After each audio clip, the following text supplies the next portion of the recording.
Welcome to the No Fear podcast and the No Fear live broadcast. I'm your host, Tony Lauer. If you're into mindset training, performance psychology, personal development, you'll dig this new format. No Fear Live is a unique broadcast, and it's different from the No Fear podcast. We decided to go live because we wanted to create the opportunity to interact with people like you all over the world, where anyone can log in and ask questions, and in some cases, you may even get invited into the show. The great thing about the live broadcast is that it's much more personal for the listener. That's you. Remember, self-defense isn't always about a confrontation with someone else. The first and most important fight is winning the one inside your head.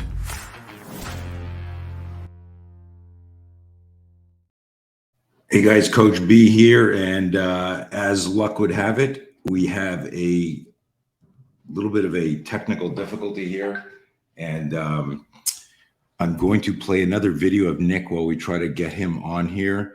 Check this out, and it's pretty badass. Hopefully this works beautifully. This is inevitable. In every person's life, there comes this moment where everything you knew, the foundation of your life, changes. And that creates a cluster of just issues within our own psyche, our own lives. Everything around us just is so different. What do we do about it? Where do we go? Who are we? If you're not anticipating change, if you're not ready for it, how are you going to handle it? How are you going to cope with it? What will you do? My name's Nick Koumalatsos, and I wrote a book called The Excommunicated Warrior. This book is about my transition out of the military. But after several years of working with people all over the United States, and the messages flowing in through social media, I realized that this is not a veteran issue, this is a human being issue. So through this, I outlined 7 stages of transition that people go through when any big life change happens, and then what to do about getting back up to the top of your mountain, becoming successful. Dude, welcome, buddy. How are you, man? I'm great, man. Who's that long-haired hippie on there? Right? What the heck is that, man? When did you cut your hair? After the cops raided my gym and we started doing like interviews with like Fox News and everybody, was like, man, I look like a freaking weirdo. But I was just, before all this happened, I was just out there living my dream and, being a Jack and Steel, trying to make some money and just be a hippie. But they sucked me in, Tony. You got it. You wear suits now. You got your hair cut. Yeah, there's a local. He was an immigrant and from Venezuela, and he came here and started doing jiu-jitsu. John Uzgadagi. Now he's in public office here in North Carolina, and he said, "You know what they did? They radicalized you." Huh? He's like, they radicalized you, but for the opposition.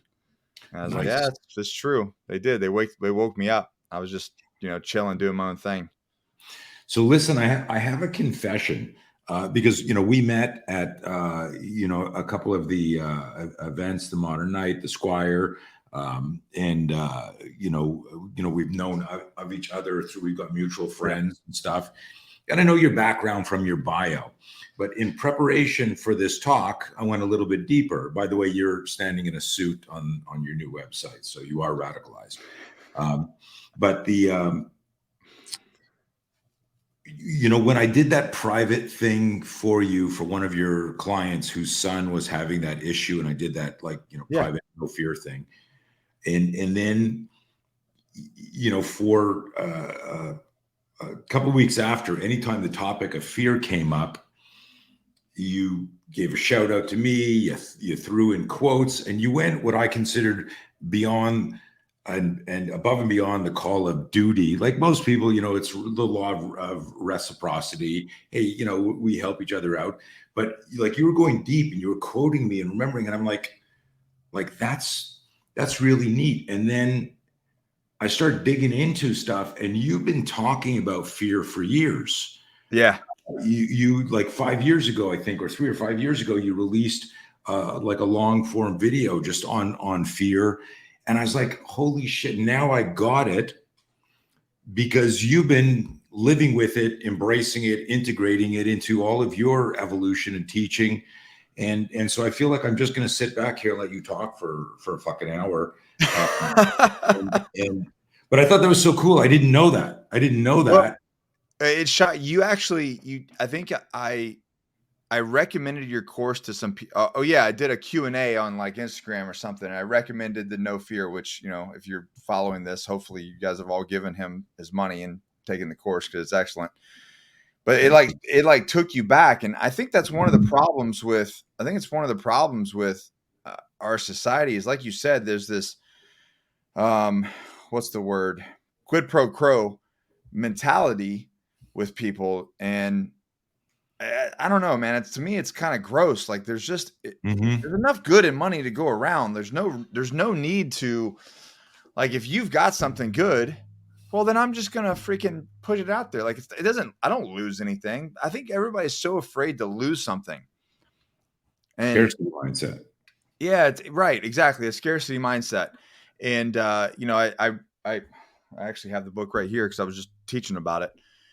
In 2018, I did some real deep diving on what my mission was. And I challenge everybody, if you don't know what your personal, and I'm not talking about your business mission, like you as a human being, what is your freaking purpose on this planet? What are you here to do? And, in 2018, I was recommended a book, and through that book, I've developed what my personal mission statement was. What book? It has a different cover now, but where will you be in 5 years? Okay. And it's like a children's book. Like it has big letters. You know what I mean? Like it's like pictures, and it's just like little stupid stuff like this. You know what I mean? Like. Anyway, so it's not very complicated. So even I could read it. Even a Marine can read it. But it gets you to, and I don't really believe in the whole where will you be in 5 years, because we've known each other for a minute, and every 5 years is completely different. I wouldn't know if he's 5 years ago. I'm with you on that. If we could pivot just for a quick second, but I want you to go back to that, because there's still a lot of truth to the where we be. Like what are your aspirations? What are your dreams? What's your your vision, passion? Yeah, your vision. And but I've been asked that forever. I started my business in 1980, and I get asked by whether it was an accountant or a friend of the family's, and what's your 1 year, 3 year, 5 year plan? And I'm like, I have no fucking idea. And I never have, and I never liked it. But that's just me. But I've seen it work for other people. It's just a weird thing. I think it's having the self-awareness to know that you operate at a different wavelength or something. I'm committed to the journey. Right. I'm committed to the process. I'm committed to the work. Like I don't know. I can't be tied to the results. The results are, I think you said that at one of the Squire programs. The results are the results. I'm committed to getting there. Whatever there is, I'm going to do all the work. I'm going to put 100% in, and the results are the results. I'm not tied to the results. I'm tied to the journey throughout all of it. But anyway, so that book's not necessarily more about where will you be in 5 years. I think it's tying more into your purpose. And so in 2018, I read that, and what it did was it got me to ask questions about myself. Right. And what I was passionate about it. And through that book, and I wasn't even doing this work back then, Tony, through that book, I wrote out my mission, my purpose is to inspire, educate, and motivate others to live a more healthier and successful life. And I sat back and I was like, what the fuck does that mean? I wasn't even doing that. Right. That's cool. But by doing that and knowing that and writing it down, it led me down this road. It just it guided me in going, I'm more passionate about this. And it gave me more of an azimuth or questions to ask. Does this align with my purpose? Because if it doesn't, it's not going to bring me joy. It's not going to make me happy. But when it does, when I answer yes, I go all in. Right. And which led me to where I am today, which we're doing what I'm doing today, which I'm stoked about. Right. The part of that it popped in my head, and I meant to jot it down, was talk a little bit about, and everyone talks about this, but you're a fun guy to listen to because you've been through so much and you're developing so much as an entrepreneur. But the distinction for people between, or this is what I was thinking when you said, like, the destination's the destination, the journey, you got to be committed to the journey. And along that, you might get a flat tire on the journey as a metaphor. You might get lost, but then get found because you went the wrong way. And you go, I'm going to get out of the Marine Corps and I'll probably just get a job as a contractor because that's what I know how to do. And I'll just do that. And then suddenly, like, you've got like an organic hair and skincare line where, like, if you had told somebody, while you were on a mission downrange, when I get out, I'm going to make hair products, like, you might have got beaten up there by, by your fellow Marines there. Yeah. But I'll let you get into all of that because it's, from being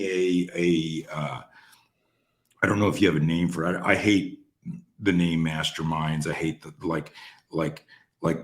mentor, just because it's overused, right? Yeah. I like referring to people as a mentor, but I feel like an idiot if I say I mentor people. Well, it's because there's a ton of people out there that are frauds. They don't live it. Like, I recently found out about a person that does and Tony, they're making millions. Yeah. They're making millions, dude. And they straight up admitted that they're fake. They're like, yeah, I don't even do 5-minute ice baths. I do 15 seconds for Instagram. Right. And wow. they're just frauds.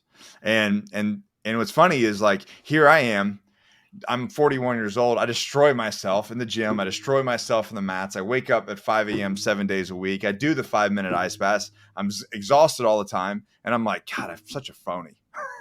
Yeah. But I think that's the reason why it bothers you, because there's so many people that it's like 2 seconds ago they were just, falling apart, bankrupt, and then they learn one thing, or they go to one mastermind, and now they're an expert on X, Y, and Z. Well, it's so easy. I had a guy, I'll give you an example. I got emailed this guy who was average. He had spear system, on his window of his dojo. And somebody asked me, like, is this guy like an authorized, like, is he certainly never heard of him? He's not on your website. So I check it out, and I'm like, I called the guy up, and I said, this is many years ago. I said, hey, you teach the spear system? He goes, yes, we do. I said, oh, interesting. I said, is it good? Is it effective? He says, oh, it's one of the best out there. And I'm like, cool. Hey, this is Tony Blauer. I've never heard of you, and you're teaching my system. And he was like, and I go, like, dude, seriously? You got a real school? And you're like, he goes, well, I got your videotapes, and it was really good stuff. I started to teach it, but I was planning on doing the certification. I said, you self-certified yourself. You watched the videotape and self-certified, and you're taking people's money. And it was just, it's insane to me. I just saw a story about a woman, she was posing as a vet, and stolen valor stuff, got caught, but hundreds of thousands of dollars, and sucked people.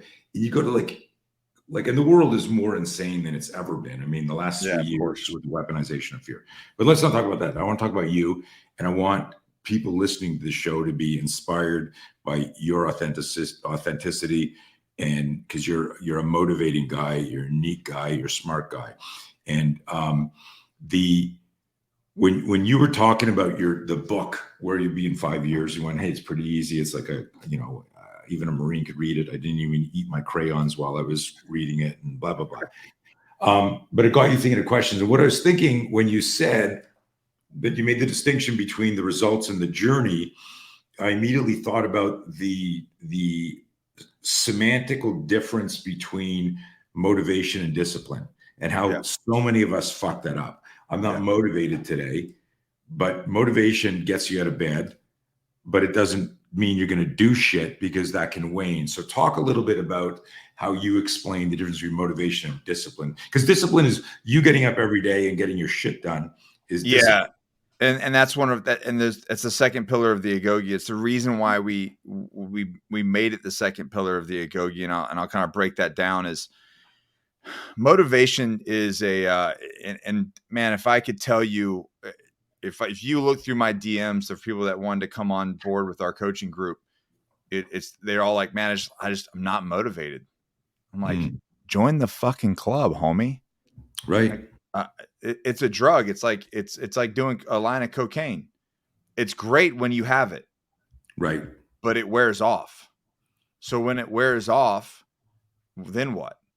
So I like to look at it like, let's look at it as if you're a high level athlete or a high level Olympic athlete or a competitor or even a high level businessman. Okay. Top of the world, 1% of the world, right?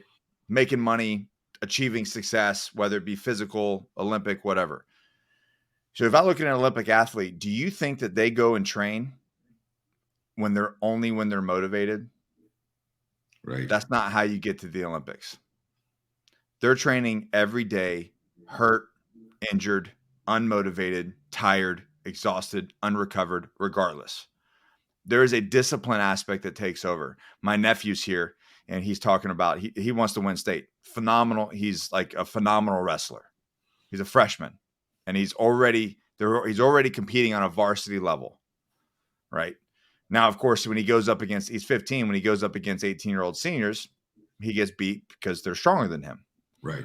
But he asked me, he goes, I want to win state. How do I win state? That's a simple process. Every decision you make, does it get you closer to state or further away from state? Everything. The video games, your sleep, the food that you put on your mouth, everything. Your life becomes very simple. But then you have to take it a step further. It's like you have the discipline to do the daily thing. Another thing that I tell people is this. They ask me, Nick, why do you, I asked them, why do you want to join the Agogi? Why do you want to be the very best version of yourself? Oh, if they tell me like, and it's just funny, I just did a reel about this on a podcast. Oh, I want to look good naked. I'm out. Pass. Because that's not good. Like, you're not going to have enough discipline to stick with it because it's self-serving. Right. But when guys go, well, listen, man, I'm this weight. I feel this way. I have a son and a daughter. I see the way they look at me. I can't get on the ground to play with them. I'm not leading by example. I want to be the man that I want to become, the type of man that my daughter would marry. I want to be the type of man that my son will turn into. Oh, shit. Now we've got something to work with. That's going to get you out of bed in the morning. Do you interview applicants or they show up? Okay. Yeah, we do. That's good. I don't want no riffraff, Tony. That's probably why I was rejected. Thanks. What was your transformation like? Because when I first met you at the first live, well, it was the second time I met you. Well, we met in 2008 when I was still with Marsoc. Right. Yeah. Right. So you were in shape then because you were operational. Team guy, yeah. Right. But I when I saw you a few years ago in Chino, I mean, you're always big, strong, but you look like, Muhammad Ali later in his career. You could still fight, but you weren't ripped. Yeah. And I got a picture of some of your transformation here, right? So you look more like this guy under a shirt, and then now you're in this area. How long was this journey? And how did you get this supermodel to pose with you here? How much did that cost? And, that's a lot of money. Right? They're expensive, right? They're expensive. It's expensive. But that's a pretty amazing transformation. Talk about that a little. There's a lot of ownership of my own shit, man. I thought that, okay, let's talk about hard over easy. Mm-hmm. I gave that talk at the last project. I give that talk at the Squire program as well. I thought that I could rest on my laurels. I was a team guy. I went through, Marine Corps recruit training. So at the entry level, it's the hardest entry level. I mean, I laugh at it now, but at that level, out of all branches, it's the most difficult. It's the longest and most difficult branch to join. So I did that. And because I'm stupid, I took the long way. It took 5.5 months to get through it, and versus just the normal 12 weeks like everybody else. And then, it wasn't enough. I wanted to go to Recon Indoctrination Platoon. So that was super hard. That was 3 months of, getting my dick punched every morning.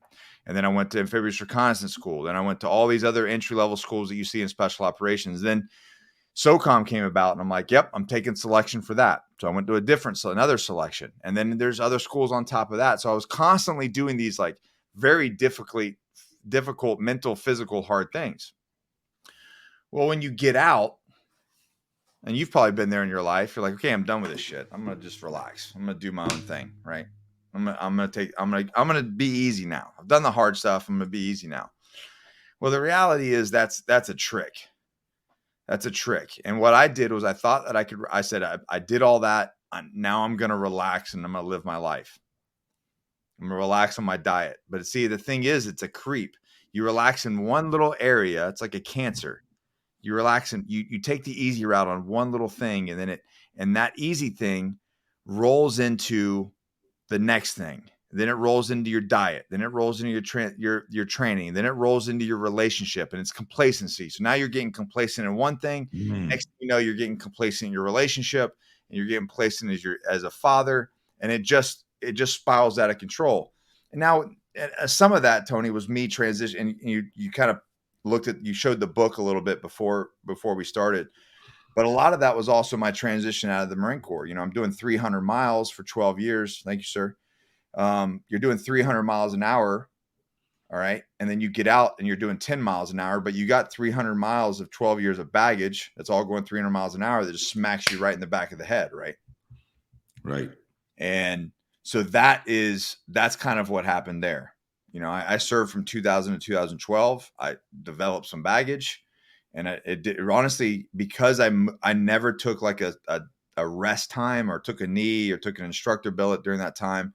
I just stayed operational almost the entire 12 years.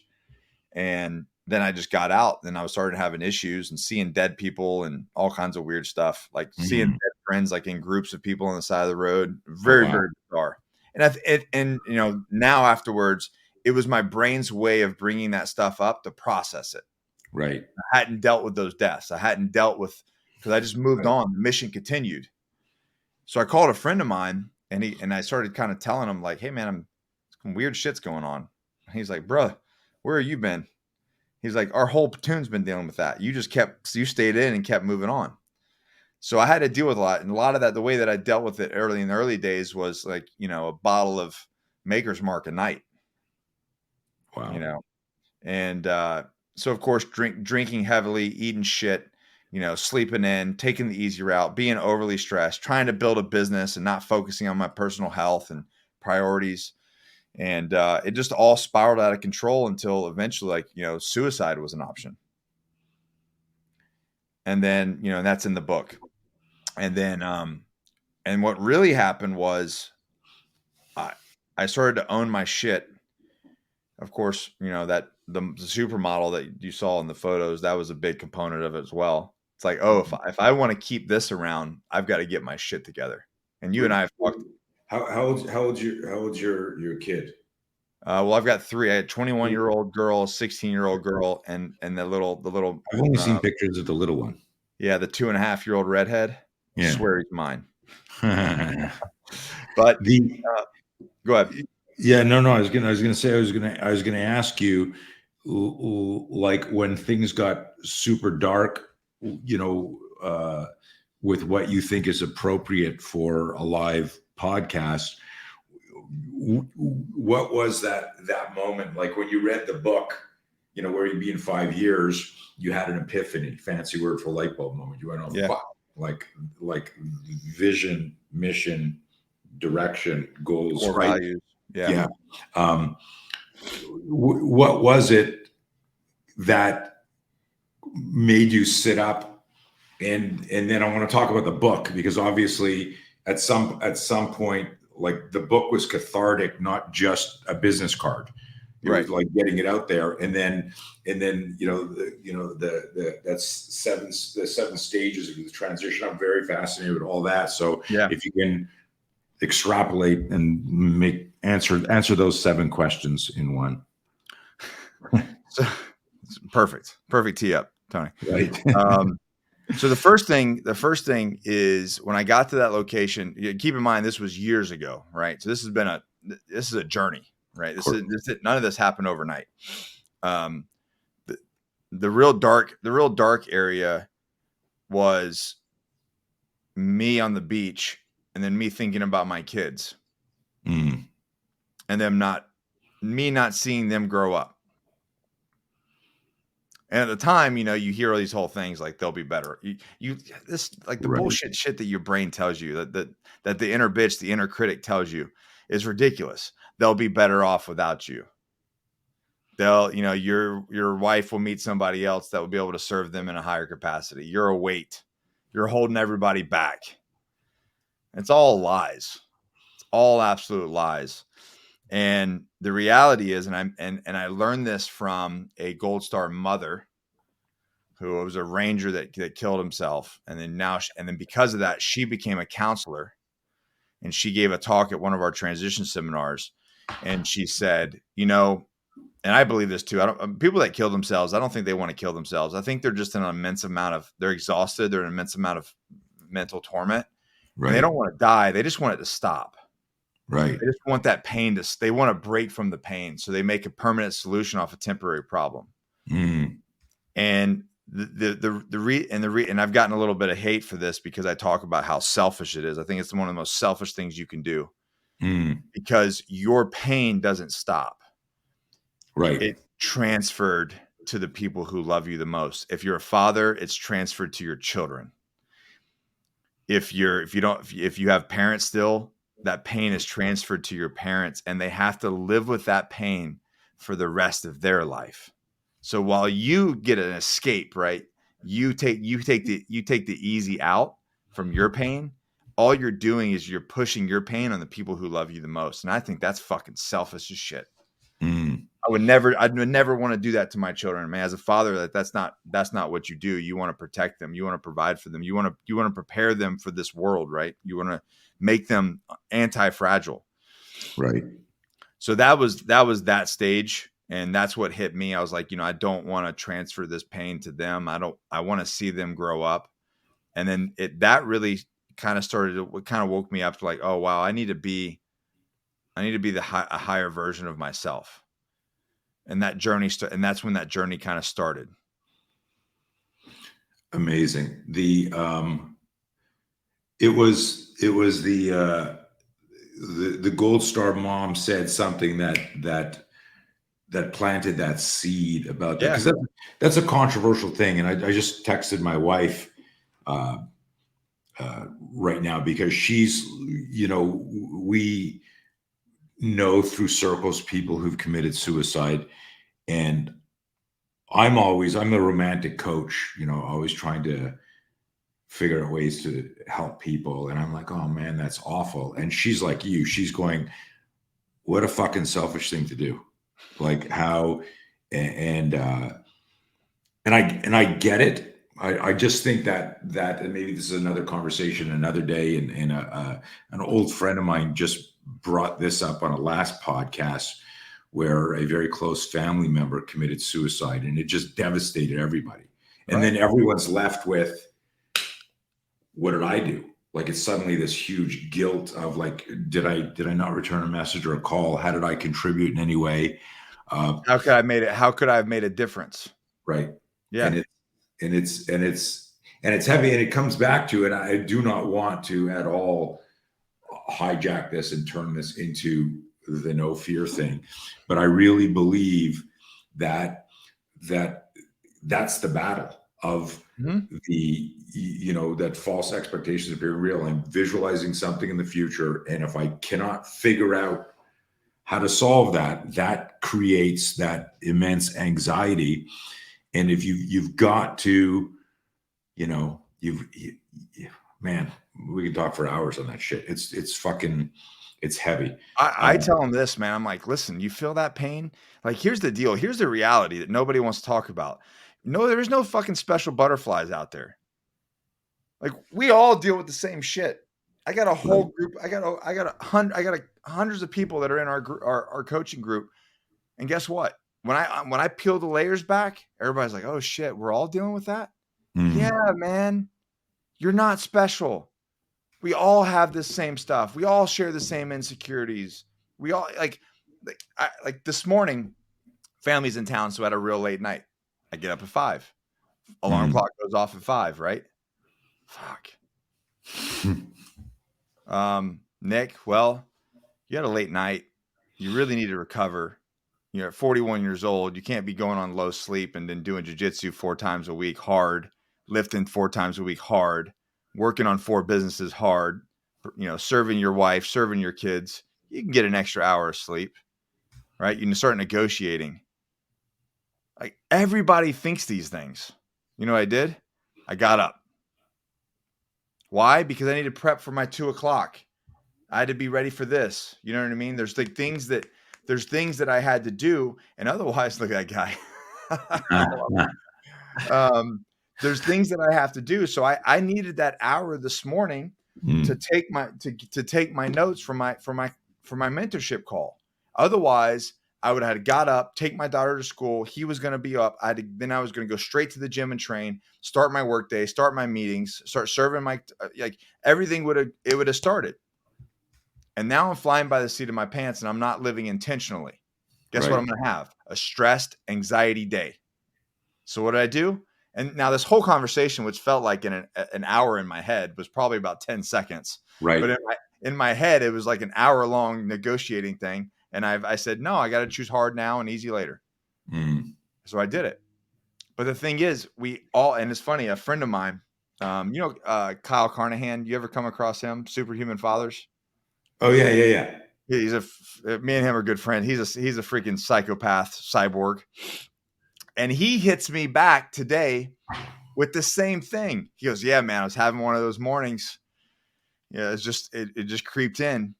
And he said that he said something that was funny. He goes, if these are the conversations that you're having inside your head, that just means you're in the sweet spot. That means you're doing the hard work and you're doing the things for growth. You're doing the things, no matter how old you get, you're doing the things. And that goes back to what I'm saying is like, everybody has these same thoughts. Everybody's struggling. Everybody's trying to do this. They're all dealing with some sort of vice. They're all dealing with some sort of addiction. They're all dealing with some sort of anxiety, depression, whatever. But the reality is nobody wants to talk about it. Nobody wants to own it and be vulnerable and say, hey, man, this is where I'm at. How do I get better? Until you do. And then all of a sudden the weight comes off.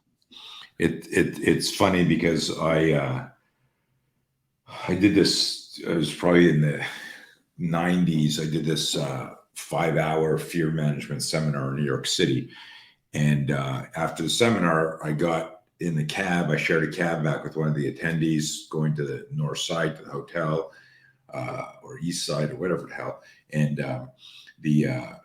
he's sitting there with me in a yellow cab. And you know what this is like, right? Now that you become like a celebrity because of all the shit you're doing, like people meet you and I'm like a D or C list. Right.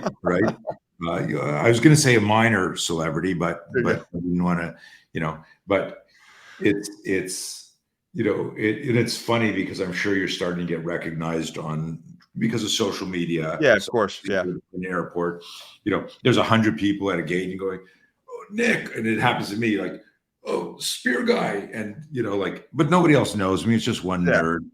And, but it's cool and it's fun. And so here I am in this cab, and the guy, he looks at me and he goes, Mr. Blauer, can I ask you a question?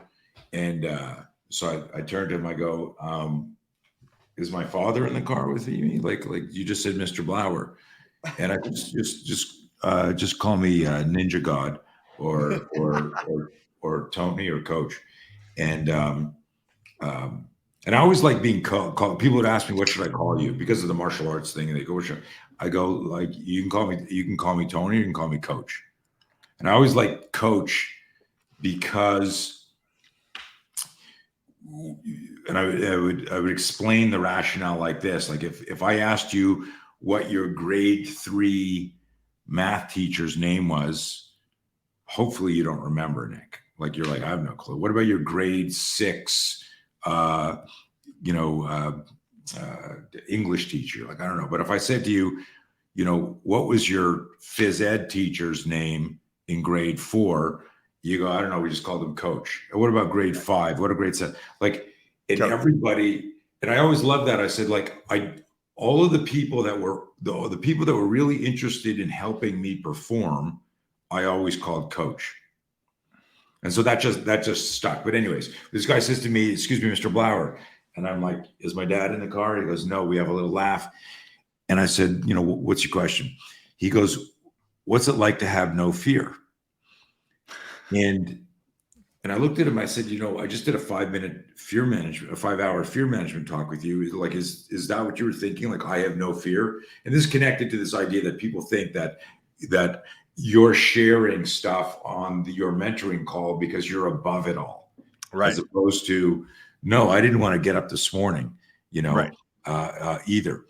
And I looked at the guy and I said to him, I said, "What makes you think I have no fear?" He goes, "Well, that talk." Like, and a lot of people, because they hear, let's say, you're a charismatic speaker, I'm very comfortable. And a lot of people unconsciously, and everyone listening to this right now, most of you, unless you've created the stress inoculation through repetition, are afraid of public speaking. So you see us go up and go, blah, blah, blah, blah, giant word, serendipity, big word, pedantic. And we're talking, we're making people laugh. And you don't know what the nerves were backstage. You don't know. I can't tell you how many times before a big talk, this is what happened. Fucking answer. Come on, answer. Hell, why didn't you answer? Calling my wife now. "Babe, I'm freaking out. I forgot my whole talk. I don't know what I'm doing. And she says, "Just start talking. You'll be fine." I go, "No, I really forgot." She goes, "You call me every time there's a big talk and you tell me you're freaking out. Just start talking. You'll be fine." I go, "But this time it's different. This time it's real." Right. And then like, an hour later I call, I go, "That's my best talk ever. I wish." Yeah. Right. So many times. Exactly. Yeah. So what I'm sharing and what we're sharing with everyone out there, and it's an important thing, is, and I never realized this when I got into like golf, which was like, I would rather get in a fight with 6 guys than agree not to throw my club and swear on a golf course. The hardest thing I've ever done. I've never done it. Right? You don't, right? But I watch the videos and I go, I can do that. I'm a good athlete. Or I watch when I got into rock climbing. Yeah. You're watching the videos. Like, what they never tell you is it took this guy 3 years to climb this route. Right. That he fell 3,000 times. And now you're showing his world record climb. And they leave all that shit out. Yep. Here's an interesting thing as I continue to hijack the call.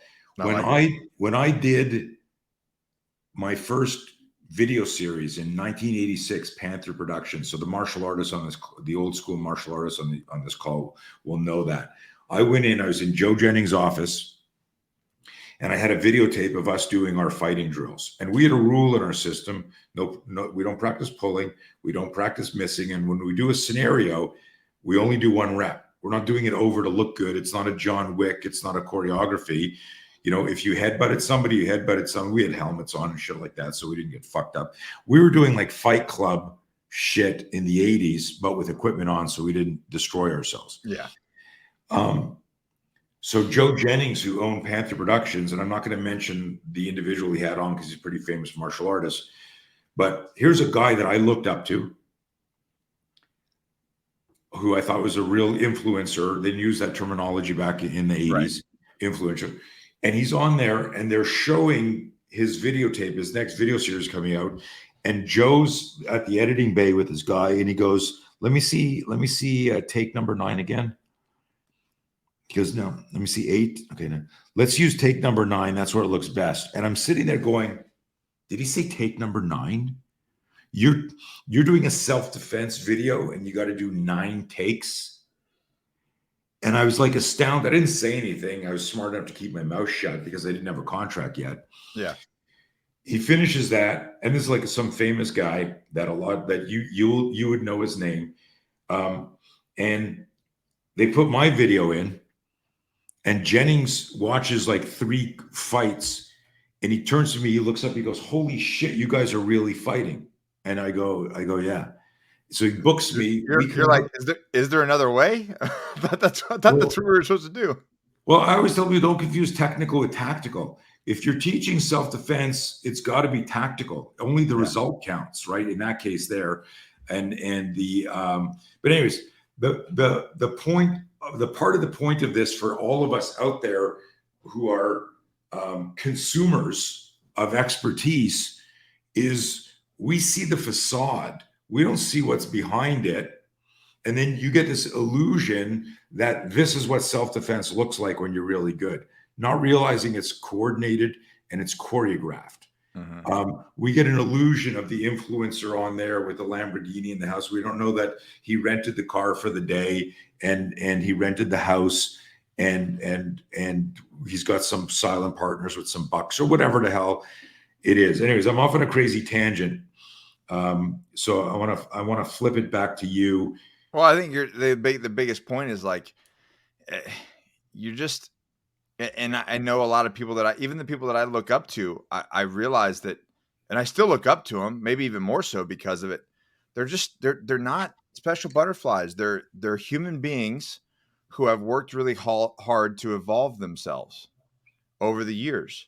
And I love the whole thing is like, don't compare your chapter 1 to my chapter 15. That's great.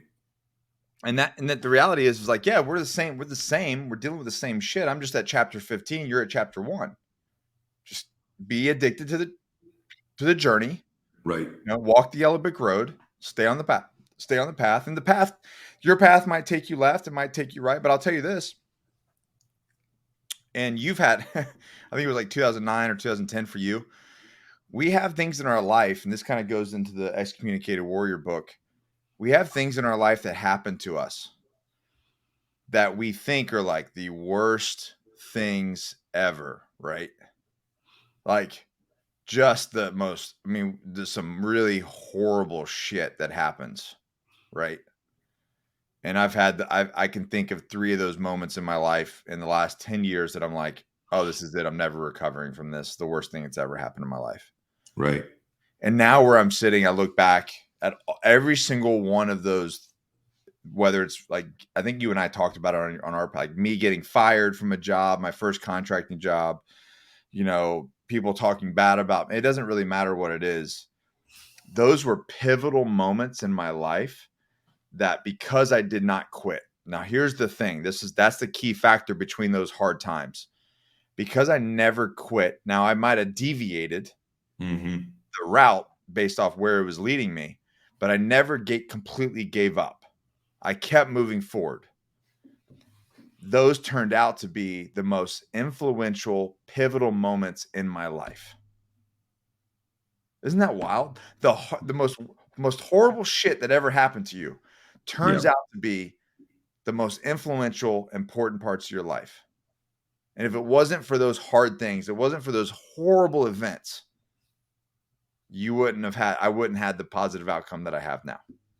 Yeah. And I know you have a similar story as that as well. Yeah. And, a bunch of stories where when you're going through it, there is no light at the end of the rainbow. Yeah. You're like, fuck. There's no rainbow, you're sitting there. Yeah, right. There's nothing. But I think I want to believe that everyone has that in them, that they'll keep going. But a lot of that is, you can see that, and it's almost a like a DNA level warrior essence that you'll keep going. Yes, I'm dead, but there's DNA under my nails and you'll be able to find the bad guy. I kept fighting. And there were a couple of times where, I've had some stuff with some nerve damage that I sustained over the years that has scared the shit out of me as an athlete, where I thought I wasn't going to be, one time I went for a run. I don't know if I ever told you this, like 100 yards from my house, all my fingers went numb. And I literally fell to the ground. My legs had locked up, fingers are numb. I started crying. Right. And for a year, it's been 5 years that I've lifted a weight because of this nerve issue. And where I'd go for a walk with my wife and I'd be saying, hey, could you slow down a little bit? I mean, I couldn't, I was walking like 100-year-old man. Scary shit where you and you contemplate that dark thought of like, I can't live like this. I understand the pain that I'm in. And then anyways, everyone listening, like the message here is this, and it's self-fortitude. And sometimes you need, I don't like the term accountability group, but just a team around you where you go, oh, let's do this together. Even if it's a text message or a Zoom call, we're in this together. You know what I tell people, Tony? Because I believe in people so much, and sometimes they don't believe in themselves. I think belief is one of our pillars, self-belief. Because like as an athlete, right, or as a competitor, if you don't believe that you can win, right, well, you're done. Right. You know what I mean? Like people go in there. Like Kevin Ross was telling me that he was. I don't know if you ever come across him. Sure. Yeah. Thai boxer. Yeah. Yeah. He just retired, I think last year and a half ago. He would Photoshop the belts that he was going after. Awesome. Like, because he would paint that up. He would be like, he would just stare at it. He would Photoshop the belts that he was going after. So I think the belief is the same thing. And when you can't believe, I think you can't believe in yourself, borrow somebody else's belief. If somebody believes in you, borrow their belief temporarily. And I tell people in the go-go all the time, like, I believe in you. I believe that you can achieve these things in your relationship and your fitness and your money and all the things that we're building. And if you can't believe it for yourself right now, I'm telling you that I believe in you. So borrow my belief temporarily until we start to win a little bit. Interesting. Let's do this because we got a couple of comments that I want to share online. This is what one of the things I like about the live thing is people can interact, and I'll pop those up after. Let's talk about your book, but specifically the 7 stages into that, and anything you want to talk about the pillars in your program. Yeah, that can help people, folks. A lot of times, and Nick said something interesting where, hey, look, if you look at him, and a lot of people do this. A lot of people out there look at the chapter 15, but that's the Instagram picture, and they see the 6-pack abs and the motorcycle and the hot wife. And immediately, I just did a post on this where people look at the photos and it's like, hey, nice life, or you're so lucky. And I'm like, so lucky, motherfucker. I'm so tired that I've now down-regulated myself to work 7 days a week because I was working 8 days a week. Yeah. Right. Yeah. And so, and sometimes I'll get in people's faces when they do that. I go, listen, you will never be successful if you look at someone else successful and go, oh, he's so lucky. Like there's something in the way you look at that where I'm inspired by. I'm 62 years old. I'm pretty fucking successful. I get fired up talking to people like you. And I think about when I hear how many people are in your program, I start thinking about like, okay, I got to grow my program. It's inspiring. But when you get to that level, you celebrate other people's wins. Yeah. Like I want my friends to win. I want my people to win. Well, it's funny. I don't know if you remember when you did that video at 4 a.m. about the No Fear program. Yeah. And I messaged you. I went like no one's ever done that. People are worrying about. Are they going to lose likes or fans or Who gives a shit? It's so funny. I've had, I don't want to bitch about it, but I've helped people out in the past, and then they got to a certain level where I went, "Hey man, I'd love to be on your podcast." And like, "Hey, do you have a book yet?" Well, when you get a book, call me. And I'm like, dude, like 5 years ago, Yeah. when you were crying and about to get divorced, you called me and I talked you off the fucking bridge, and now you're too like, fuck off. Yeah. That's what I'm saying. Like that mentality is like, it's rough, Tony. It's really rough because I really truly believe there's plenty of good to go around. Like there's so many people in the United States. There's so much money out there. I don't care what the economy's doing. It's a perspective and a mindset. Like we I lost a business, but we made the intentional decision to really hit a hockey stick year. I mean, our companies grew more than ever. Right. It grew more ever. Why? Because I wasn't paying attention. Like, oh, there's a recession. Not to me. Right. I'm not in a recession. Maybe everybody else is, but I just Right. choose not to be. Right. You know what I mean? So it's a lot of mindset stuff. Hey guys, while we continue, because I'm going to have Nick talk about his book, Yeah. the seven stages there and the 4 pillars in his program. It's 4, right? Yeah. Is it 4? Okay. But think about questions you're going to have and post them in there, and I'll have them answer them about that stuff. But really think about this, because there's a lot of some of the stuff. If your belief system is skewed, something that is a universal truth will sound like it's bullshit because your erroneous belief is skewed.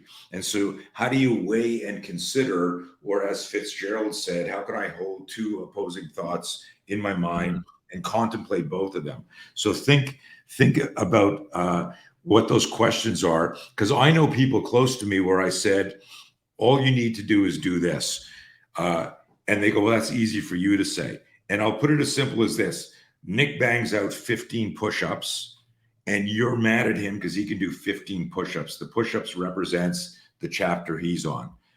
And he's going to tell you, can you do 1 push-up? And you go, I can't even do 1. Well, then you start at the bottom and you push up, or you start in a plank and you hold that and you go down. You figure out a way to fucking win. I talk about this. The difference between capacity and potential is capacity is what you can do. Potential is what you'd like to do. One of the biggest flaws we have in our information education system is people think unintentionally or intentionally about their potential all the time. Mm-hmm. And your potential, if you're not a entrepreneurial dreamer, like I would do things where I'd say, Jess, I love this design. Order all these shirts. I'm going to sell out of them at the camp. And then no one buys 1 shirt. Like, I think everything is going to sell out. I think every idea. So I'm like so Kevin optimistic. I'm so optimistic to a fault. I'm right? Like, this is a banger. Everybody's going to like this. Right. And so I'm the same way. And she laughs at me. She goes, this is going to be another one of your best sellers. I go, this one's going to work. This one's it. But the idea here is this, is like, it never occurred to me that I wasn't going to be successful. I just didn't know what I was going to be doing, even when I knew what I was going to be doing. Exactly. And so in those dark times, it might have been easier for me. Like, I remember when I had my company stolen from me and I lost a $12 million a year company, 2010, betrayal, everything. And my wife, Jess, is sitting on the floor crying. We're in Virginia Beach. And she says, what are we going to do? Because we had our green cards. We're, still Canadian citizens. And she says, what are we going to do? And I said, well, I've always wanted to live in California. Let's move there, because if we're going to be homeless, let's be homeless in California. I heard the weather's really good. And she looks up to me but that was my idea. It wasn't like I'm quitting. I'm packing up. I guess this wasn't meant for me. You go through the shit. You're on the ground. You're getting your ass kicked, but you figure out how to fucking, attack, get back in the fight. But anyways, I digress. Let's do a pivot that'll bring us back up here. Yeah. talk to me about the book and the transitions, and then jump into into your leadership or personal development program. So the book really came out as as I exited, I told you I had a pretty rough exit. Yeah. Not knowing that I would, I thought that I had it all figured out. I was like, oh, I'm done with the military.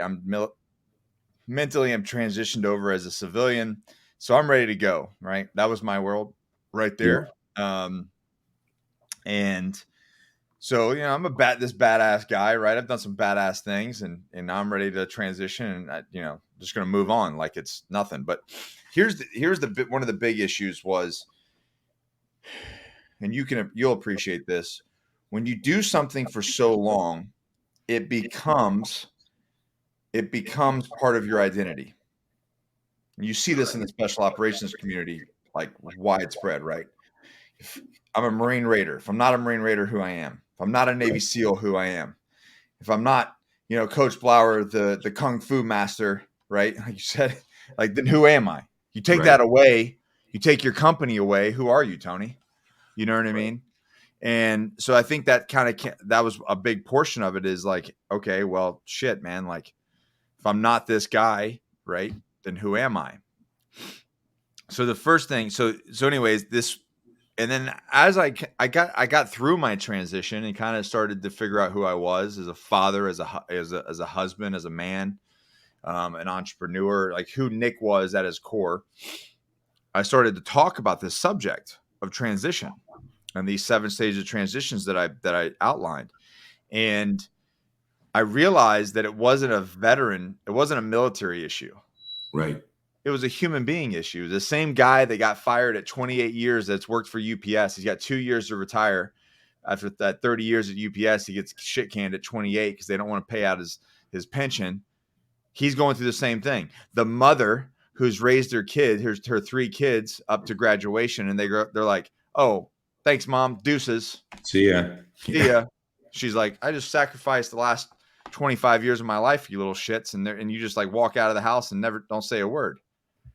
Right. Now she's got the whole empty nest syndrome. Like, she was a stay-at-home mom raising her kids. And now what? Now what is she? Like, and it goes on to like law enforcement, firefighters. It doesn't matter what it is. We all go through this chapter in our life to where we make this transition to where we're not doing what we used to do. And it used to be tied to who we were. Right. So even though this book is my story, when people read it, when the woman who went through a divorce, right, reads this book, she's like, oh my God, it's like reading my own story. Tony, I cannot tell you how many people have said that from different walks of life. They read this book and they go, I thought I was reading my story. I'm like, this book, the one about me leaving special operations? Huh. That's great. Because it's a human being issue. So that's when I went. So the first thing was the Excommunicated Warrior, the 7-stage transition, was a keynote that I was flying around giving all over the United States. And then it became the book once I realized, like, oh, this isn't a veteran issue. This is a human being thing that we all go through. So the first thing, and I'll run through the thing. This is like a 8-hour talk, really. But I'll run through it real quick. The first thing is like the apprehension, like, oh shit, like I'm leaving this thing and I'm going to another thing, right? Like, that's a big step. Yep. Making a career change. Holy shit, right? So a little apprehension there. Once you get the apprehension, it's excitement, which is the shortest stage. Fuck yeah. I'm out of the military. I'm doing this thing. I'm moving to California, whatever it may be. I'm doing the damn thing, right? I get excited. But then once that excitement wears off, you get into this whole like bowl of bad emotions. All the stuff that you've been avoiding in your life catches back up with you. Depression, anxiety, all these different things, frustration, anger, it all, like you create this bowl of bad emotions where you're just, guys are pissed off. They're frustrated for what seems to be no apparent reason. And this is where it gets really shitty because you start circling the drain. This is where I started drinking. I was heavily taking SSRIs the VA was giving me.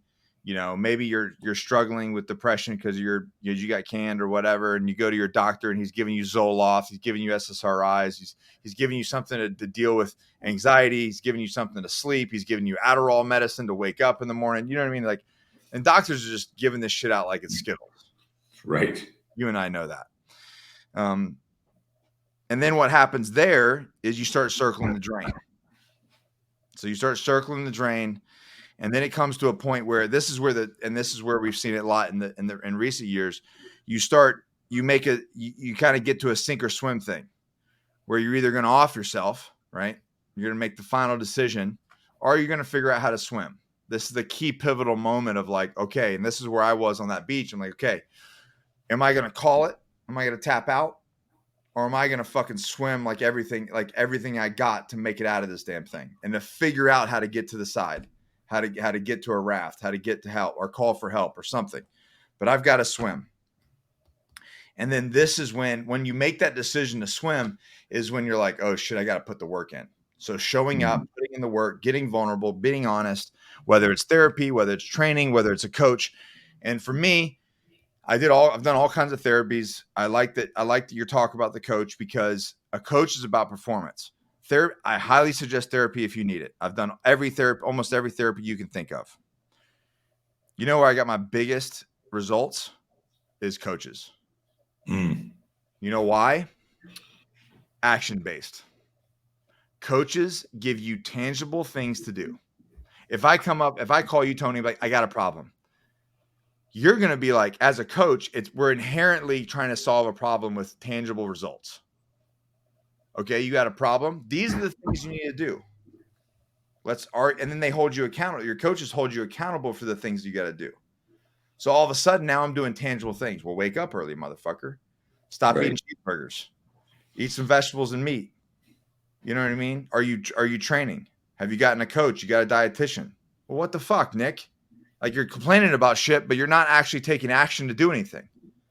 That's when. I don't know who first said it. I mean, I heard it from one of Bedros's buddies. Action beats anxiety. Action alleviates anxiety. Right. Yeah, action alleviates anxiety. But that's a good one. All of you listening out there, man, you start to feel those butterflies in your stomach and your physiology changes. If you're listening to this, you're probably an action man or woman anyhow. And so just get out of your fucking chair or bed. Go for a walk, do some push-ups, hit a bag. Change the circle. Yeah. Yeah. Can I ask you a question about the sink or swim stage? Yeah. And how's your time? I want to be mindful of your time. I think I'm good. You have a hard stop at a certain time? We're at 1:00 now, so I just want to. No, I'm good. You got me here till 4:30. Okay. Or my time. Yeah. Okay. So the sink or swim, what I wrote down and made a little note here that there are people go, okay, am I just going to fucking just give up, tap out, or am I going to swim? There's a lot of people that settle. They go, I don't know what my purpose is. I got nothing I really give a shit about. It was that thing, but I'm fired, or I'm retired, or it's no longer. And is there a part in your philosophy or psychology about the person that says, you know what, I'm just going to get a job flipping burgers? Now, there may be people here who flip burgers. I want to qualify that.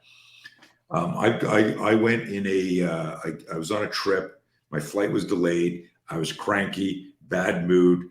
I don't know if this is true, but I'll put it in the story to make it even more dramatic. My bags were lost, right? I don't know that that's true, but I'm in a bad mood. I grab a car. This is way before Uber. I grab a cab, and I'm in the cab. And in the cab, there's like the whole cab is decorated. There's mosaic glued to the walls. There's little tassels on places, pictures of the guy's family, and the guy won't shut up. How you doing? Welcome to our city. By the way, this building over here, it's a historic. And I'm sitting in the back and I'm going, I just want to get to my hotel. I don't want to fucking talk. And the guy's going on, and he's nice enough. But then it occurred to me at one point that I don't know what it was. I had this thought that this is the best taxi driver in the world. suddenly I was embarrassed at how I was judging, because Yeah. it's like, dude, you're a taxi driver. Just fucking just get me.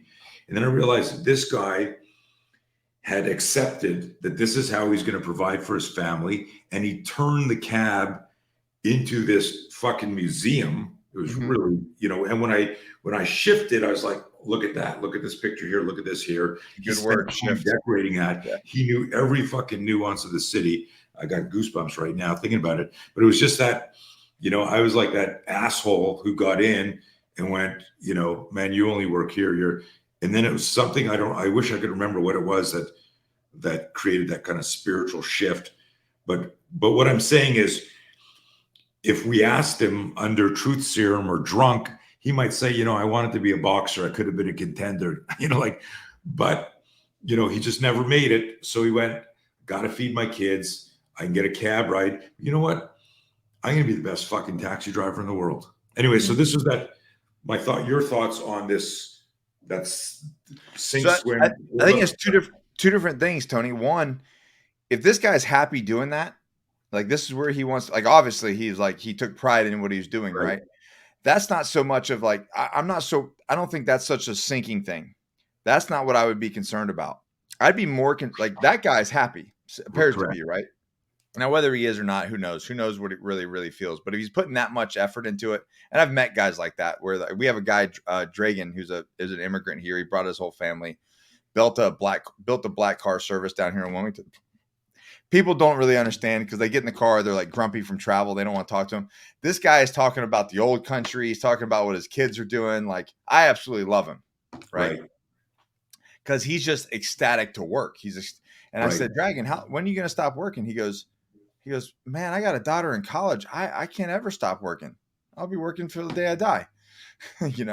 So for him, it's like he's super happy. That cab driver is probably super happy. I'm more concerned about the Tony Blauer in the back seat being miserable. Mm-hmm. And it's okay to be miserable. It's okay to have a bad day, but don't build your house there. Mm-hmm. Don't settle and build a tent and live in that misery.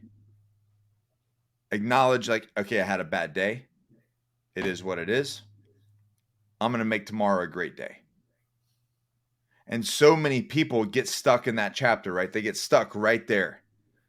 And they build their house around that misery. And they stay there. And you've met those people that they're constantly a miserable person. And they've never. And to your point, I mean, I really, my physiology changed when you said that, and you specifically called me out on that, because I do that where I'm so frustrated with the politics and the world and what they're doing to our military, and how they're men and boys and kids, and yeah.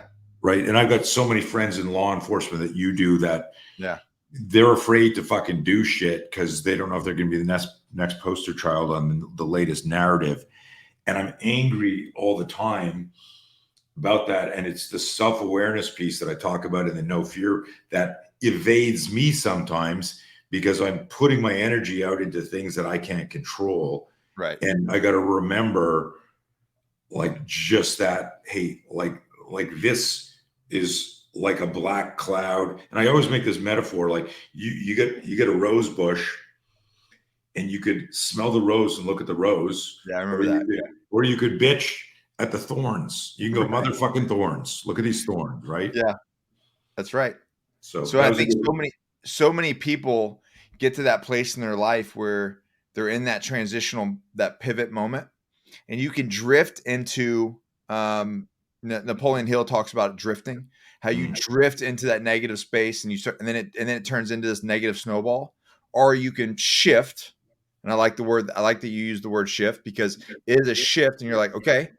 Like the other day I got hit with, when you're not healthy, you get hit with anxiety, you get hit with adversity, and it fucks your whole day up. You're like, and the other day, and I've had a couple clients talk to me about, oh man, like this one, Andy Garrison, he just started his own financial management wealth company, and he said, man, before working with you, this one thing would happen and it would just derail everything. Mm. And it happened to me the other day. And once you start really, really working on yourself, you're able to shift very quickly. Like, yeah, you acknowledge this happened. So for me, 5 a.m. happened. I got hit with adversity literally within 5 minutes, which normally would like ruin my day. And I had a schedule, I'm on a schedule. I keep a tight schedule, etc. And I just go, let me address this. And I address the issue. Issue's done. Adversity's handled. My day's not ruined. I shifted. And then I hit with another one. And the thing is our ability to be able to shift, our ability to handle adversity is directly related to our ability of growth and self-development. Like the bar's here, we got to operate above the bar. 100%. You know what I mean? And when you do those sort of things, and when you gain those tools to put in your toolbox, to be like the no fear stuff, like I'll plug the no fear all day. Like when you have that in your toolbox and that thing hits you, maybe before a competition, a bully at school, a business deal, whatever it may, getting on stage, whatever it may be, understanding what it is and going, I got the tools in my toolbox to handle this. I acknowledge what it is, and I'm gonna step forward. It changes your whole, it's almost to where once you realize that and you can manage that, you don't have bad days anymore. Yeah. Have you, do you know my buddy, have you been on his podcast yet? Marcus Anderson? No. He wrote a book called The Gift of Adversity, and I make this, I'll introduce you guys because you guys are a great talk.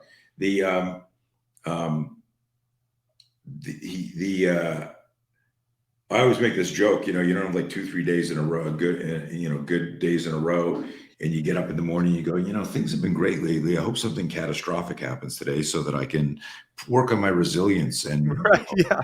But here's the thing for like everyone listening. If I told you, if you want to get in better shape, you got to lift some heavy weights, and that's a form of adversity. But the pain of lifting those weights and the micro tears of the muscle fiber that build back stronger and blah, blah, blah. When you visualize that and you're into that, you go to the gym on purpose and you look forward to that workout and that pump because you understand what that adversity is going to produce. It's the exact same metaphor of, like if that like every time. And it's funny because I'm a confrontation management expert, but I hate confrontations. Right. And so when I have a confrontation in business, it impacts me in a really negative way. Of course. I hate that. I'm like, oh man, I want to sue this guy. Can I wire people with assholes? As opposed to what it would really be if it was a pre-contact cue, if we were downrange and you saw this and this no shoot became a shoot, you've already shot him. Right. If I'm in the street and I see the guy blade and he looks down and I see his fist starting to ball up, I go, oh, he's loading a sucker punch. I'm intercepting that. Right. Why can't we do that in relationships? Why can't we? This is rhetorical. Why can't we do that in relationships, in business? This is the pre-contact cue. Don't let it fuck up your day. You call up, you go, have the lawyer send him a cease and desist letter. Let me know how that goes. Bye. I'm moving on. Yeah. Yeah. Anyways, good lesson. Good reminder. It's the big thing is, and again, Napoleon Hill talked about it in Outwitting the Devil, but it was going from drifting to shifting. That's it. I like that. I heard that's his best book, and I've never read that one. Do the audiobook because you get the dialogue between the devil and the interviewer. It's interesting. Right. And I just heard somebody talking about it. I just actually downloaded the audio. I just haven't started it. So that what's weird about that? Not weird. It's strangely more accurate today in 2023 than it was when it was written in 1928 or 1911 or something. Right. It's over 100 years old. It was so controversial in the early 1900s that his wife said, under no circumstances can you release this book. And they didn't even release it until after she died. Wild. So he died, then she died. And then the foundation was like, all right, we're going to release the book. It talks about the government, talks about how fucked up the public school system is, how they use all these, the churches are fucked up, how like all of this is used to get people to fear and to get people to be controlled. Wow. I'm glad that came up and everyone heard that. Outwitting the Devil by Napoleon Hill. And guys, listen, the whole you're the first responder in your fight, no one's coming to get you. We all need to live that. I mean, just for your family, for yourself, for your mental health. I recently saw something controversial. I forget who was online, talking about, hey, leaders eat last. And he said, no, leaders eat first. Did you see that thing? No. It was a spin-on thing going like, and I forget if he was talking about a culture or if it was just this individual's reframe. Simon Sinek wrote a book about leaders eat last because he spent some time with the military. Yeah. Right. But this guy was saying like if you're your own bodyguard, our course be your own bodyguard. Mm-hmm. If you're your own bodyguard and you got to protect your wife and your kids and you don't eat, eventually you die. I have a similar thought process with the Agoge with that, which we'll get to. Yeah. So jump into the well, real quick. So sink or swim, that's really about drift or swift. So learning to survive, right? Yes. Putting in the work, that's really where the self, like being vulnerable, all that kind of stuff, getting tools, like hiring a coach, investing in yourself, getting the fucking tools that you can to survive and to be what you need to be. And then making it to the top. And I talk about being on the mountain and how hard it is to stay on top of the mountain. And then I've got in the book, it's like the 3 steps to happiness, recipes for success. And I'll leave that if you want to read the book. It's actually super groundbreaking stuff. And I'm being very sarcastic. Those 3 steps to happiness are the most simplest shit you'll ever find in your life. And you'll be like, I can't believe that's the end of the book. But if you execute those 3 things, you will be freaking happy. And that's the reality. But pivoting to the Agoge. So as Josh and as my business partner, who's actually a teammate of mine, years ago, we were sitting on this back porch of this retreat that we ran out in Colorado. And there's no cell service out there. There's no internet. There's no nothing. And Tony, you'd really appreciate this place.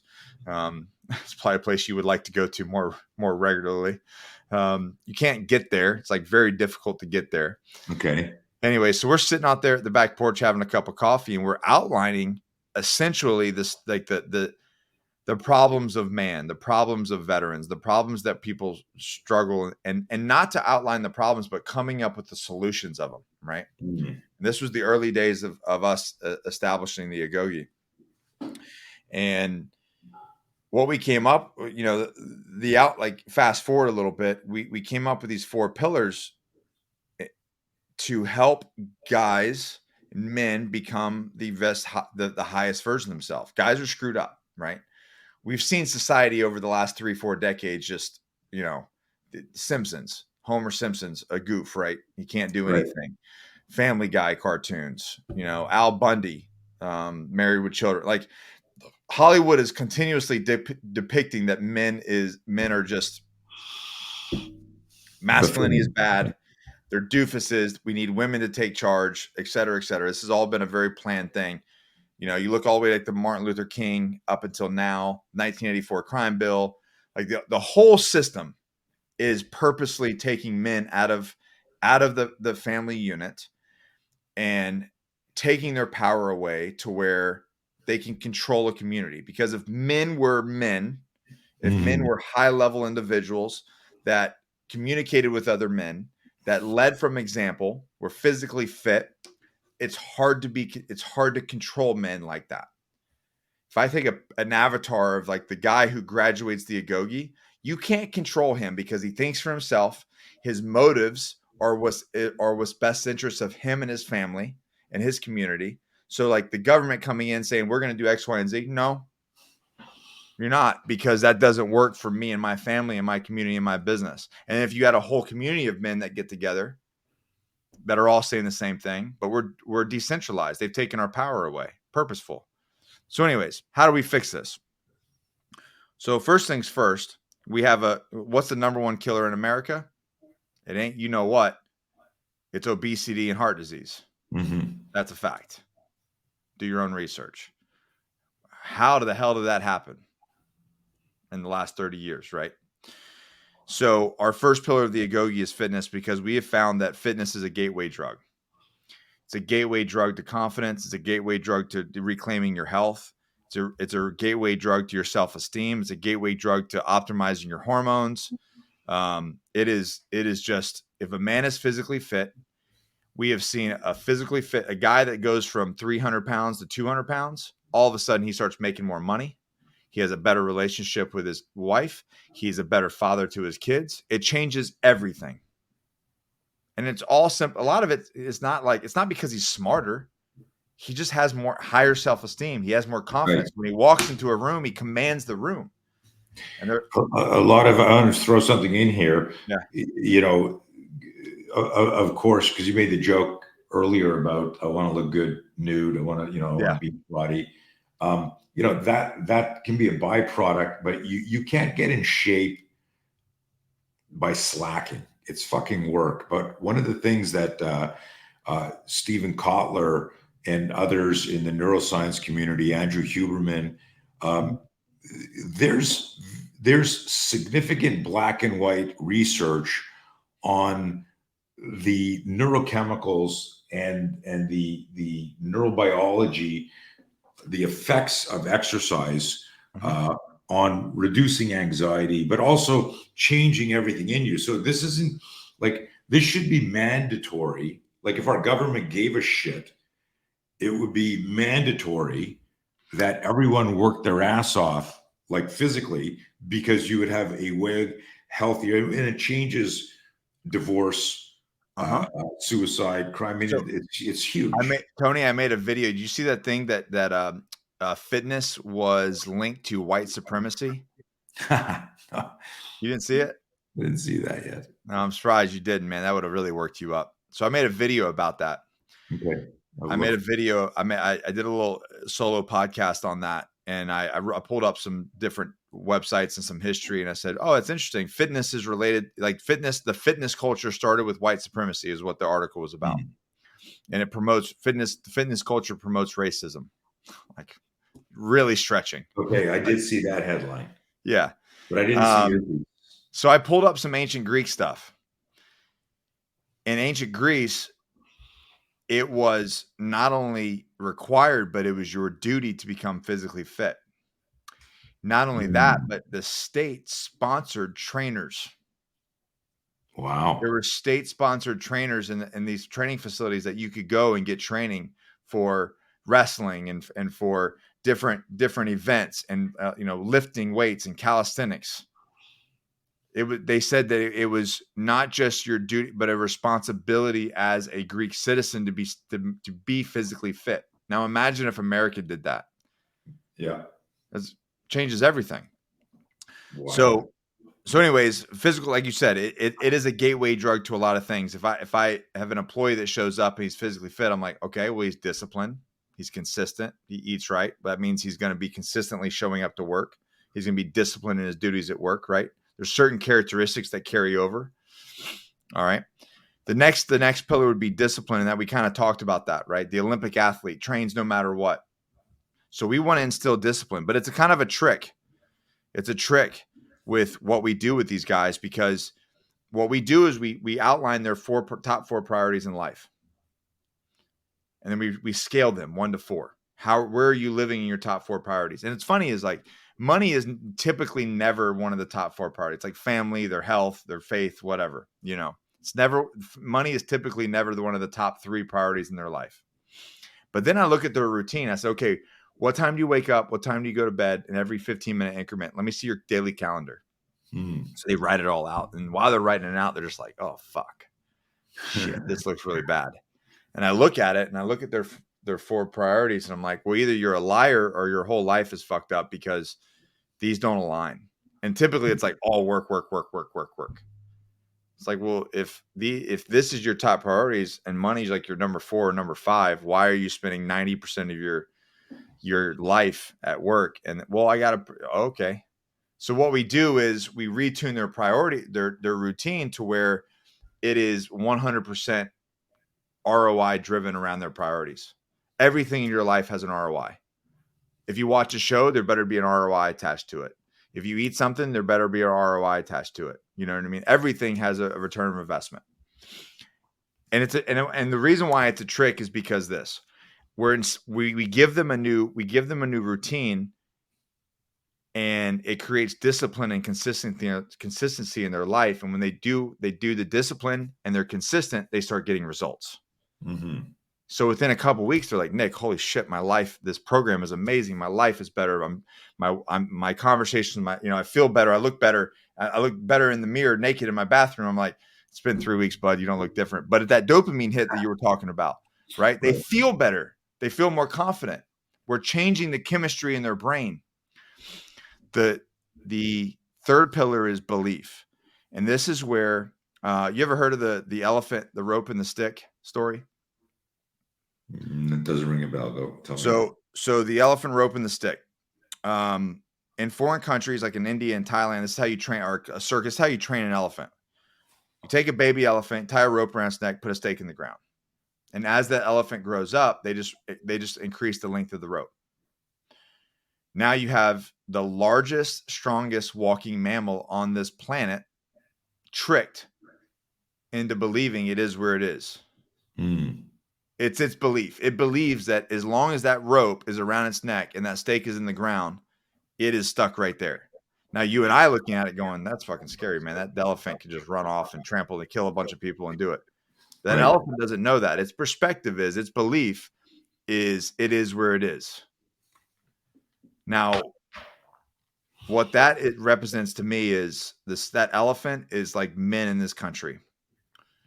They believe that because they're raised a certain way or they come from a certain financial structure that they can only achieve a certain level of money.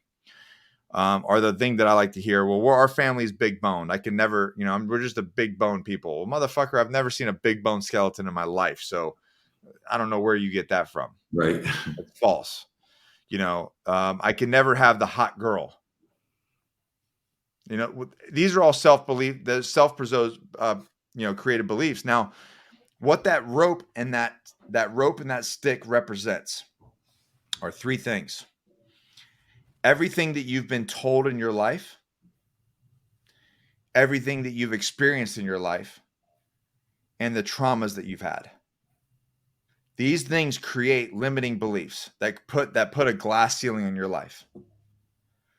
So for me to get you to achieve greatness, I have to shatter that glass ceiling. I have to change your perspective to where you can see past those things. We have to remove those limiting beliefs. And how we do that is our 8 mentorship calls a month. Like twice a week, we meet with the whole Agoge and we deliver mentorship on and we talk about these subjects to create high-level thought leaders. I want to challenge them. I want to change your perspective on life. So it's not all about fitness. That's a foundational thing. We have to lay that foundation. You got to be physically fit. So it's a requirement. It's a baseline requirement. After that, now we get into this work. Most people don't have a nutrition and fitness problem. They have a discipline and mindset issue. They have a belief issue. And then the fourth pillar is, and I won't say what it is, but the fourth pillar is your why. Why do you want to become the very best version of yourself? And the reason why I say that is this. If I tell you, Tony, you're going to wake up at 4 a.m. every morning and you're going to go out in the garage when it's 120 degrees and you're going to do 200 burpees for time every morning at 4 a.m. If your why is to look good naked, you're asking getting out of bed at 4 a.m. But if your why is because I have a daughter and I want her to marry a man worthy of her, and I need to set that example, I can't be the 300-pound lazy sack of shit, that's going to get you up out of bed in the morning. Mm-hmm. So our why is that. And to go back to your point, it's the whole oxygen mask on a plane. If I am not the leaders eat first. If I am not the best version of myself, how the fuck can I lead my family? If I am not physically fit, if I don't train jiu-jitsu, if I don't throw fucking hands when shit goes down range Am I an asset to my family or am I a liability? If my wealth is not on point and shit hits the fan, how can I provide for my family? I have to be the highest caliber version of myself, not for me, for the people that I love, for the people that rely on me. And that's why we have the pillars that we do. I love it, man. Very, very, very fundamental stuff. And it's interesting. A lot of people don't appreciate the movie in our mind, that I talk about in the no fear stuff. Like that's that conversation you have, and you realize that you join a group like Nick's, or you join our group, or you're listening to No Fear. Join them all. But what I'm saying is there's still a conversation we have with ourselves that we need to tame and direct, because there's, on a regular basis, like if you meditate, your fucking brain's insane. You try to do some brain, if you ever try to track the erratic, non sequitur thoughts. But what I want to remind everyone listening, and I mean, this stuff, but just sharing for the audience listening, is this idea that when you're in the fear loop, or when you're distracted, or when you're avoiding anything, it's because there's a conscious or unconscious dominating thought that is influencing your behavior. And only self-awareness allows you to first catch yourself, and then it's critical thinking. But the critical thinking piece is also part of the discipline piece that Nick is philosophizing about. And it's all intertwined, folks. And a lot of people don't relate to when I say, well, you're in the fear loop, because in your in part of your talk, you talked about like being, to find the power in vulnerability. If you can identify some actual or potential Achilles heels in all of your armor, of wherever that armor is. Like I remember reading like some old samurai book years ago, and there's a quote in there: "The true warrior seeks weakness." And I remember thinking about it, going like, duh, of course, I'm looking for your Achilles heel. And it wasn't until much later I realized, oh, he's talking about himself. Yourself. Yeah. Your right? weakness. Yeah. Right. Yeah. And that's that whole thing where, the fuck, the mind navigates the body, right. And but very interesting shit, man. Very interesting stuff. Let me scan here and see if there's any cool questions for us, because it's already 1:30. A lot of the comments I got here, we have people from all over the world watching, but a lot of the people were just like digging the conversation, looking here, seeing if there's any, like this gentleman, Michael wrote, thoroughly enjoyed the podcast. Sometimes the most common sense of life situations needs to be explained to become common. One of the things that I like to add, Michael, to that, and Nick, I don't know if you ever heard me say this, that what we want to try and do is discover uncommon sense. The magic of uncommon sense is that as soon as you hear it, it fucking hits you in the head, and you're like, why didn't I know? Why didn't I think of that before? I should have known that. I should have known that. Yeah. And a really good trainer, coach, mentor, intuitively or deliberately will create uncommon sense epiphanies, like the fitness one. Like there's so many leadership programs out there that have zero fitness attribute to them, and we know this. I didn't know that about the ancient Greeks and stuff like that. It doesn't surprise me when you said it. That was an uncommon sense realization. Well, of course, duh. Like look at those, and it wasn't just that they fought all the time. they figured out foundational. It was just a foundation of it was an expectation of duty. Yeah. You know what I mean? Yeah. Yeah. Nick, is there anything, there weren't any real questions, I just scanned through them. Is there anything that you wish I had asked you, or that we had talked about, that you want to share? No, this was solid. We got into some good stuff. Yeah. Share this podcast. Share it with your friends. smack them in the face with it. It's subtle. You know what? It's funny because I messaged my wife during this. I think I mentioned earlier. She said, "Hey, send me the link." I said, "There's some stuff in here you're gonna want to hear." I'm gonna send it to my son, who's a coach up in LA, and because there's stuff in it that everyone needs to hear. So yeah, please share the shit out of it.